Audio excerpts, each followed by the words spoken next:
अल्पसंख्याक विभागाने वक्फ बोर्डला 10 कोटीचा निधी दिल्यामुळे विश्व हिंदू परिषदेने भाजप आणि शिवसेनेच्या हिंदुत्वाबद्दल तीव्र नाराजी व्यक्त केली आहे। राज्य सरकारने वक्फ बोर्डला निधी देण्याचा निर्णय त्वरित मागे घ्यावा अशी मागणी त्यांनी केली आहे।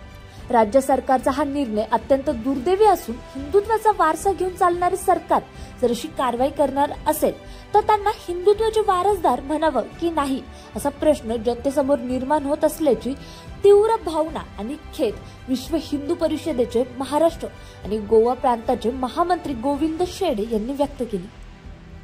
पण नेमकं हे वक्फ बोर्ड म्हणजे काय आणि याला निधी द्यायची सरकारला काय गरज पडली, चला जाणून घेऊया।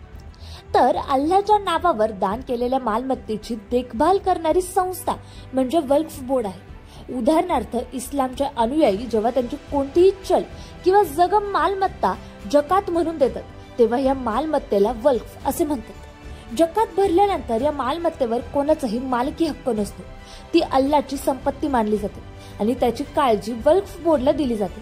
ही संस्था त्या मालमत्तेशी संबंधित सर्व कायदेशीर काम जसे की खरेदी, विक्री, भाडे असे संपूर्ण हाताळते। एखाद्या व्यक्तीने एकदा का हा वक्फ दिला तर तो ती मालमत्ता परत ही घेऊ शकत नाही। वक्फ बोर्डला हवे तसे ती ही जागा वापरते। स्वातंत्र्यानंतर नेहरू सरकारने भारताला वक्फ कायदा 1954 रोजी आणला आणि 1955 मध्ये या कायद्यात काही सुधारणा करण्यात आल्या।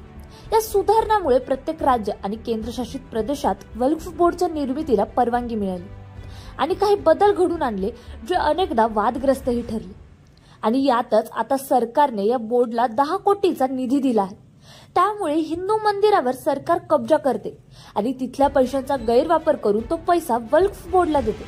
आणि जेव्हा हिंदू समाज हिंदू मंदिर मुक्त करण्याची मागणी करते तेव्हा सरकार त्याच्याकडे दुर्लक्ष करते असा आरोप हिंदू विश्व परिषदेने केला आहे। वक्फ बोर्डला 10 कोटी रुपये देण्याचा निर्णय सरकारने त्वरित मागे घ्यावा, नाहीतर आम्हाला आंदोलन करावे लागेल असाही इशारा शेडे यांनी दिला आहे।